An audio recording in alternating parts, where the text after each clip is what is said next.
Hey guys, it's Jessica. Hey, so happy first day of spring. I have done this look for you using a bunch of Cosette shadows that I've never tried before. So if you guys want to see how I created this kind of sunsetty spring goth look, keep watching.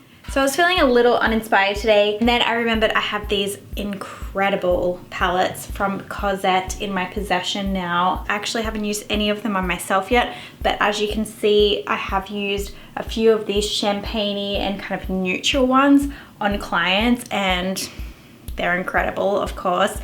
So this is kind of going to be a little bit of a first impressions, and basically it's the first of spring today, so I'm gonna do something bright and kind of sunsetty. I'm gonna start with the tip of my 175 brush and this really bright corally color here.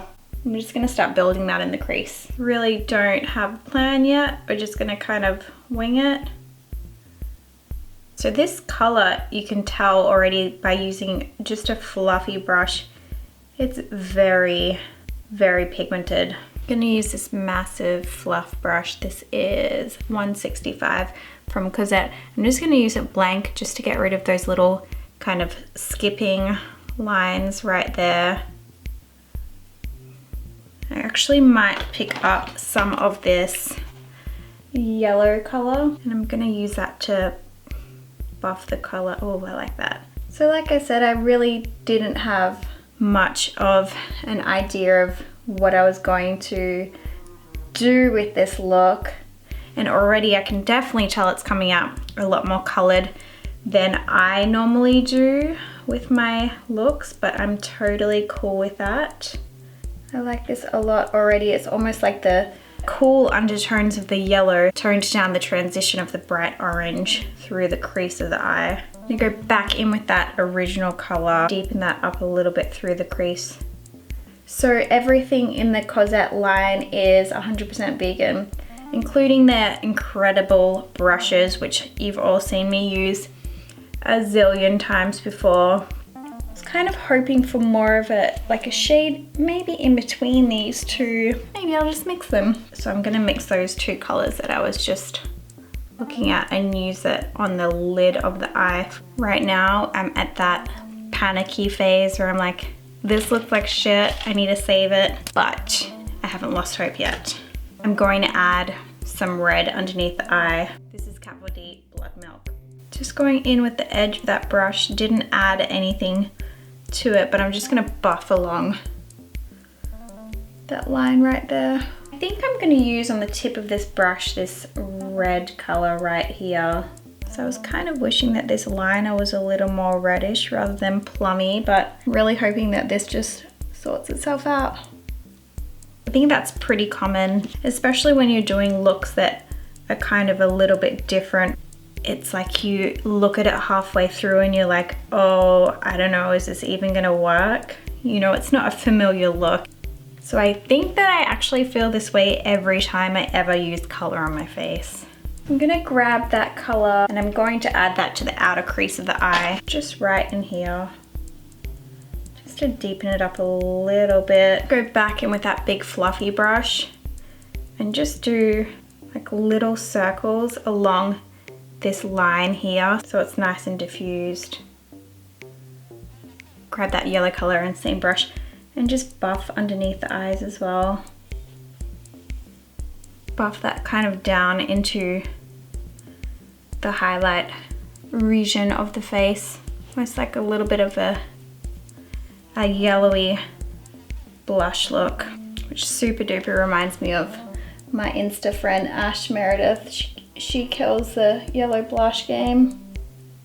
All right, so I ended up going a little bit overboard with that yellow blowout. If you want it to just be nice and tight, you could use this original brush that we were using, just a little tip of that with a little bit of yellow just underneath the red would be very, very wearable. I'm gonna go back in with my finger and this gold and then just pat it onto the lid there. I'm gonna bring it up just a little bit so it gives that kind of triangular effect on the lid of the eye. My new favorite liner that I've been using from The Balm, this is Schwing.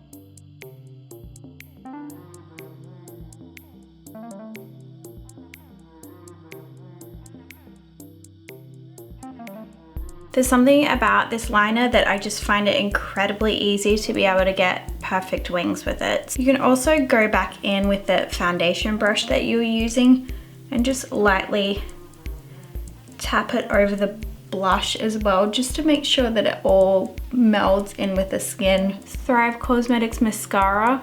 So I love this mascara on the bottom lashes because it does not smudge. I'm just gonna use Nabla Nude Pencil on the inside. Now that eyeballs are done, I'm going to do a highlighter. This is Star Crush Minerals highlight pots. I absolutely love these highlighters. They are so cheap as well. This shade is Honey Pot, and it's like a really honeyish, goldy, warm undertone highlighter. Usually this is a little too dark for my skin just by itself, but it's gonna look so pretty over this yellow. Oh my gosh. I don't even know if I want to bother doing a contour. I don't really necessarily think that I need it. Use this color here, Breakup from Makeup Geek. Just a little bit. I definitely don't want the contour to be seen. This is just purely adding a little dimension to the face. This little brush I've been loving. This is part of the Furless and Geordie It's Likely makeup collaboration. I think this will look really cute with some faux freckles. Another brush from the It's Likely makeup Furless collab, and I honestly use any kind of colors. I'm gonna just take this contour color that we used and I'm just gonna use that for some little faux frecks all over the face. I don't think I've ever done many faux frecks on my channel. I don't always do it, but a lot of people are so against them. I don't get it. It's just makeup, guys. Sometimes I even do them and just close my eyes, especially if you're a perfectionist and you end up doing things very symmetrical. Freckles obviously are never gonna be perfect or symmetrical, so just close your eyes. And I usually like to start off on my cheeks, some on the nose. Obviously, as you keep dotting, the color that's on the brush will get a little less and less, so make sure you're not starting in the same area all the time. Sometimes if you do it a little dark, just grab your finger and just press it in. So I used my contour shade for this. A lot of the time I'll use colors from the Kat Von D Shade and Light palette. There's a ton of Cosette colors that I can use right here. Actually, I might switch over to this little guy here for some frecks because it is good to do them in different colors. What I usually do is just go back over with my foundation brush and just press it into the skin in certain areas, because obviously you have foundation on, so your freckles, if they were natural, will be covered with a little bit of foundation too. So I'm not going to bore you with doing any more freckles. You guys get the gist. If you're going to do them, just make sure they are sporadic, make sure they are different opacities, so that's why you don't want to dip and dot every time. You want to kind of dot, and then you'll get different levels of shades all around the face. I think I am actually going to add some lashes. I'm going to pop these Teal Cocoa lashes on. They're nice and fluffy, but they're not too extreme that they're going to take away from the look. See how that lash, you can barely even tell. It's just a nice accentuation to what I already have going on, just a little bit of fluff, and it doesn't cover the whole eyeshadow look. Screw it, I'm gonna do a black lip. I did bring this one over, Napa Valley from Ofra, which is like a plummy kind of purple. Oh, now I don't know, I'm torn. Pop a little on and see what it's gonna look like first. I think that looks cute, but you know what? I'm just gonna do what I goddamn want, and I'm gonna do a black lip.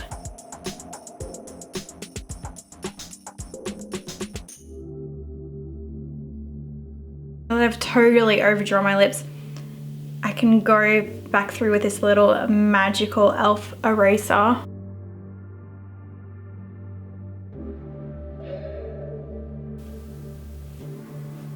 Oh, was being lazy. I should have got my concealer brush. You think that I would learn the lesson the first time and grab my concealer brush, but I'm not going to because I am a lazy mofo. Oh my gosh. My concealer brush. Of course the black has attached itself to the only dry patch of skin that I have right there from trying to cure a little pimp this week. This is what it's all about, peeps. Don't pretend like this shit doesn't ever happen when we do our makeup. I'm gonna go in with my concealer brush and some of my foundation, which is the Illamasqua Skin Base, and just pop it back in that area. And then I'm gonna tap it in with a clean finger.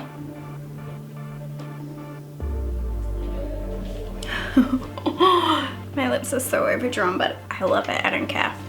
I'm gonna spritz with some Kat Von D Lock-It spray. Well, I'm glad you guys were here with me to kind of experience this.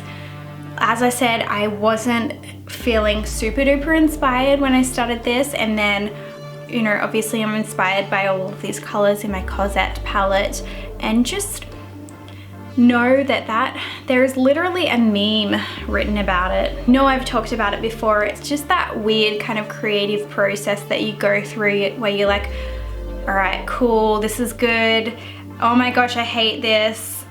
Everything sucks. And then you're like, oh, maybe this could work itself out. And then at the end, you're like, all right, this did work itself out. Just trust in your creative process, especially when you're doing something new for yourself.